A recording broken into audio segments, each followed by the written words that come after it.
बच्चों last video तक हमने देख लिया था, हम फर्स्ट टॉपिक पढ़ रहे थे एलिमेंट्री कैनाल का या डाइजेस्टिव सिस्टम का, माउथ एंड बक्कल कैविटी। ठीक है ना, इसमें हमने स्ट्रक्चर ऑफ टीथ तक देख लिया था। स्ट्रक्चर ऑफ टीथ को हमने 3 पार्ट्स में, क्राउन में, नेक में और रूट में डिवाइड किया था। ऊपर क्राउन जो पार्ट था एक एनिमल से बना हुआ था, ये क्या था, टफेस्ट पार्ट ऑफ बॉडी का सबसे ज़्यादा टफेस्ट पार्ट था। उसके बाद में सेकंड नंबर पे हम लोग देखते हैं pharynx.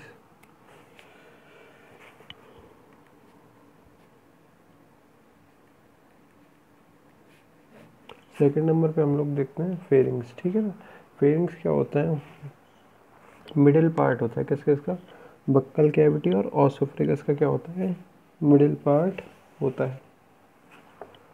The middle part of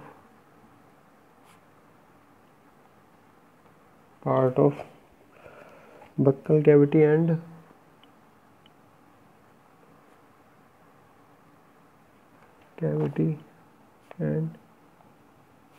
ऑसियोफ्रेगस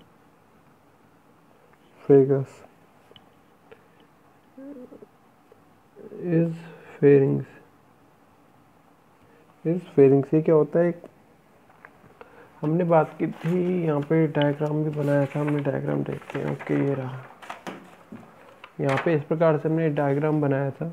diagram में हमने बात की थी, ये क्या था, फूला हुआ भाग कहला रहा था बक्कल कैविटी। इसके यहाँ पे ये जो कंस्ट्रिक्टेड ट्यूब लाइक स्ट्रक्चर पाई जा रही है, इसको हमने ऑसियोफ्रेगस बोला था, ठीक है ना। इस दोनों के बीच का जो ट्यूब लाइक स्ट्रक्चर है, इसको हमने फेरिंग्स बोला है। इसमें क्या पाए जाते हैं, ये क्या होता है, रेस्पिरेशन के लिए और डाइजेशन के लिए कॉमन ट्यूब का या कॉमन डक्ट का फॉर्मेशन करता है। कॉमन है क्योंकि यहीं से रेस्पिरेशन होता है और यहीं से फूड जाता है अंदर।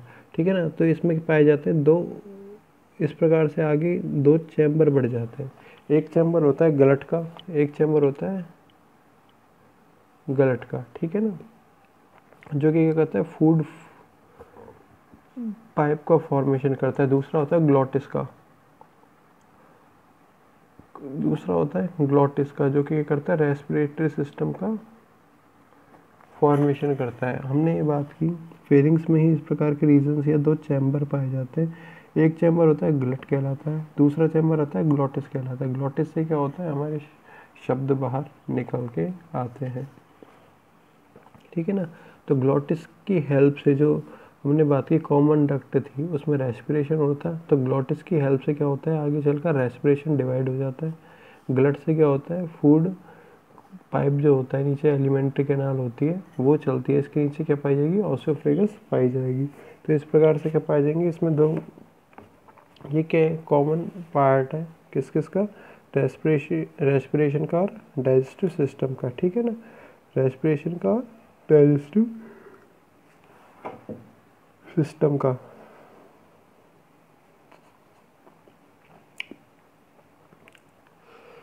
और ये जो ग्लट होता है और ग्लॉटिस होता है, इसके ऊपर क्या पाया जाएगा, एक वॉल्व पाया जाएगा। इस वॉल्व को हम लोग बोलते हैं यूस्टेकियन वॉल्व। यूस्टेकियन वॉल्व कहा जाता है। ठीक है ना, तो एक बार इसको देखते हैं।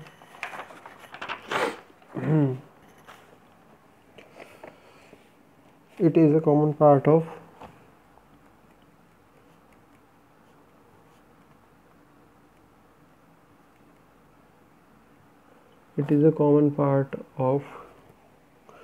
respiratory and digestive system.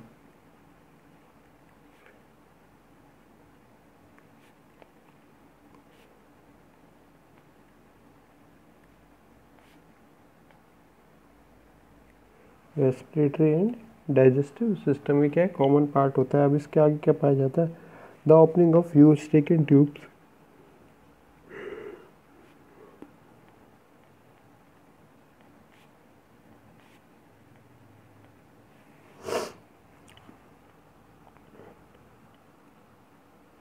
The opening of Eustachian tubes are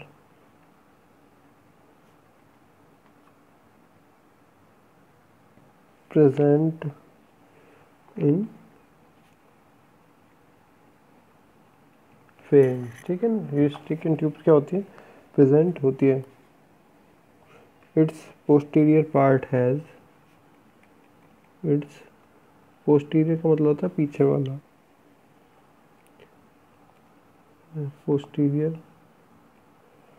part has two apertures. Aperture का मतलब होता है ओपनिंग या छेद, ठीक है ना। फर्स्ट क्या होता है, ग्लॉटिस होता है जो कि हमने अभी देखा था, एंड सेकंड होता है ग्लट, सेकंड होता है ग्लट वाला रीजन। फेरिंग्स किसकी हेल्प से ओसोफेगस में ओपन होता है, ग्लट की हेल्प से, क्योंकि फेरिंग्स किसका पार्ट होता है, डाइजेस्टिव सिस्टम का पार्ट होता है। फेरिंग्स किसका, डाइजेस्टिव सिस्टम का पार्ट होता है। Pharynx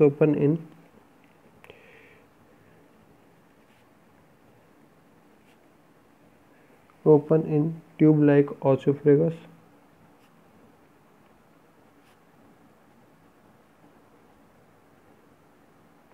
tube like oesophagus through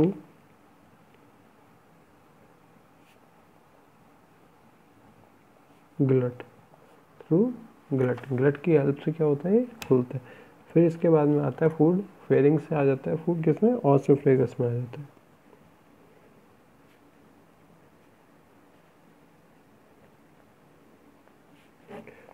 फेरिंग से किस में आ जाता है, ओसोफेगस में आ जाता है, ठीक है ना। ओसोफेगस भी क्या होती है, ट्यूब लाइक स्ट्रक्चर होती है जो कि लगभग 25 सेंटीमीटर 25 सेंटीमीटर लॉन्ग पाई जाती है। It is long constricted tube like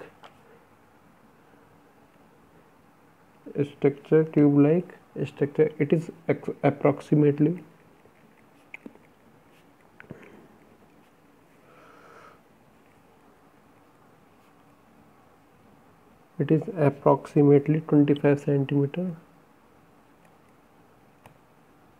25 centimetre long, ठीक है ना। कितनी, लगभग कितनी, 25 सेंटीमीटर लॉन्ग पाई जाती है। यदि इसकी बात की जाए हमने, यदि इसमें इस प्रकार से हमने डायग्राम बनाया है, ये क्या पाई जाएगी, कॉन्स्ट्रिक्टेड का मतलब होता है पतली या दबी हुई नलिका। फेरिंग्स क्या था रीज़न, थोड़ा फूला हुआ पार्ट था, उसके बाद में छोटी सी ट्यूबलाइक स्ट्रक्चर आई, ये क्या हो गई, ओसोफेगस कहलाई गई, इसीलिए हमने कॉन्स्ट्रिक्टेड लिखा है। साथ ही साथ कितनी, 25 सेंटीमीटर लंबी पाई जाएगी, 25 सेंटीमीटर ये लंबी पाई जाएगी, ठीक है ना।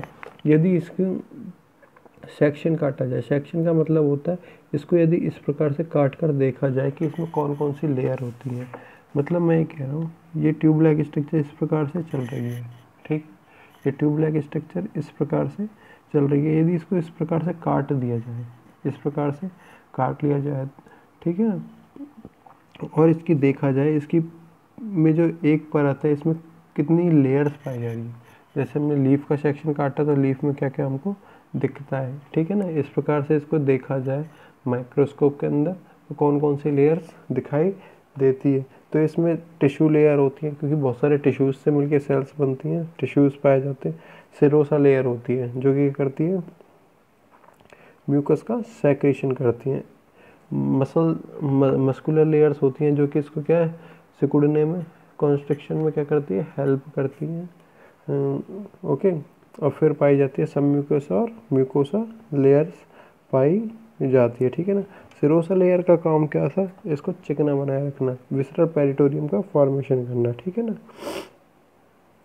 साथ ही साथ इसमें क्या पाए जाएंगे, फ्लेक्सिबिलिटी पाई जाएगी, इसमें क्या पाई जाएगी, इलास्टिसिटी पाई जाएगी, मतलब इलास्टिक की तरह चौड़ा होने का, पतले होने का करैक्टर पाया जाएगा। इलास्टिक की तरह चौड़े होने का या पतले होने का गुण पाया जाएगा, ठीक है ना। तो इसको एक बार लिख के देखते हैं। It is approximately 25 centimetre long the common layer of tissue, the common layer of tissue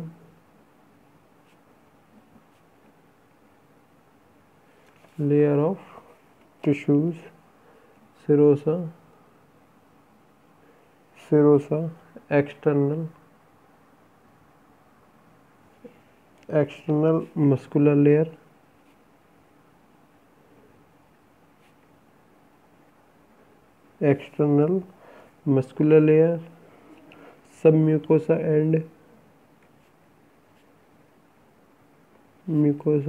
and mucosa are found in its wall. इसकी जो दीवारें होती हैं इसमें कौन कौन सी टिश्यू लेयर पाई जाएगी? सिरोसा लेयर का भी हमने काम बताया है, चिकना बनाए रखना है इसको क्या बनाए रखना? चिकना बनाए रखना। क्या होता है इसका? विसरल पेरिटोरियम का मतलब होता है इसको स्मूथी बनाए रखना, ठीक है ना। एक्सटर्नल मस्कुलर लेयर मतलब बाहर की तरफ का पाई जाएगी मस्कुलर लेयर पाई जाएगी जो कि इसको फ्लेक्सिबिलिटी या इलास्टिसिटी मतलब फ्लेक्सिबल होने का करेक्टर प्रदान करती है, ठीक है ना। सब म्यूकोसा इनका काम होता है म्यूकस का सेक्रीशन करना, serosa is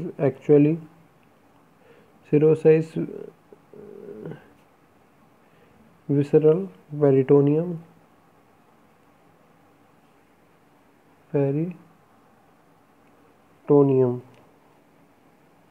it is layer of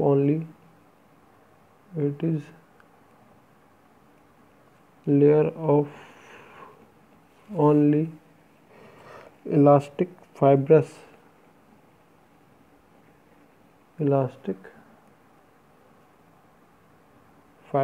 connective tissue,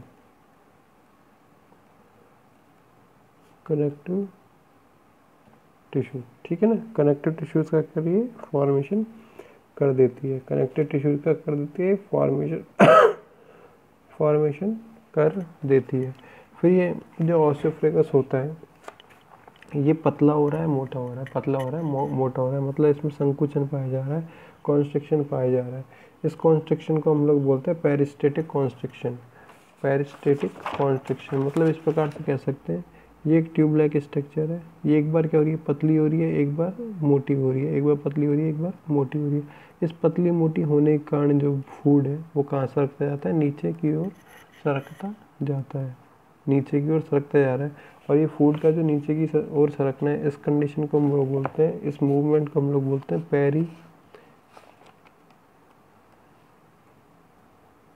पेरिस्टेटिक movement, ठीक है ना। पेरिस्टेटिक मूवमेंट के कारण क्या होता है? फूड हमेशा नीचे की ओर सरकता है। Oesophagus sends food from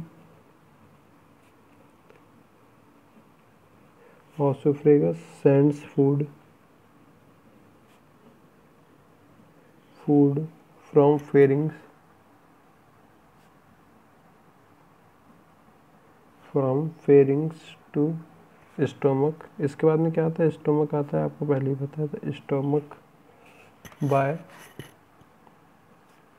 पेरिस्टेटिक